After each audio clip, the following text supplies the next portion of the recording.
Nailibing na po kanina si Julian Rodelas, ang modelong dinukot sa Pasay at kalaunay natagpuang patay sa Cubao, Quezon City.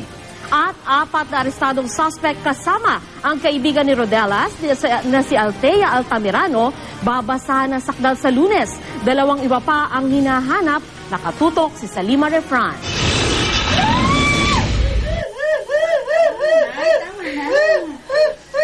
Wala pa rin mapagsidla ng galit ang pamilya Rodela sa sinapit ng modelong si Julian. Sa huling pagkakataon bago ilibing, nagpaabot ng pagmamahal ang kanyang mga kaanak at kaibigan. Ang kanyang mga kababata, pilit nilabanan ng lungkot habang umaawit ng mga paborito nilang kanta.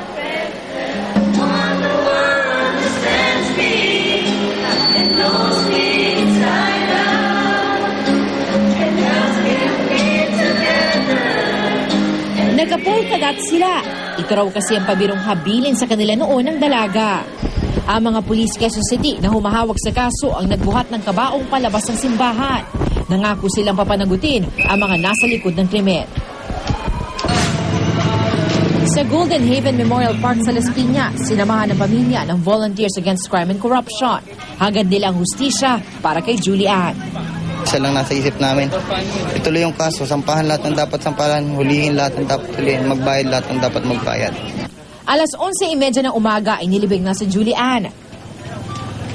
Ang kanyang ina, nag-uumapaw pa rin ng galit para sa kaibigan at pangunahing suspect na si Althea Altamirano.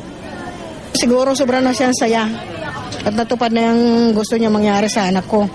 Pero masakit ang sasapitin niya sa piitan. Lalamunin pa siya ng lamok at saka yung utak niya, lalamunin pa ng sigaw ng konsensya. Sa Lunes, babasahan na ng sakdal para sa kasong murder sina Altamirano, Fernando Quimbao Jr., Jalan Pasiwilan at Jaymar Waraje.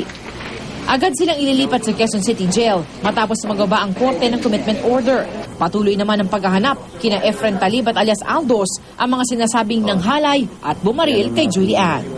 Ngayon sa ngayon, patuloy yung mandat operation nun. May mga tracker teams na naka-assign. Patuloy yung mga report na natanggap natin. Yun na, subject for validation. Salima Refran, Nakatutok, 24 Oras.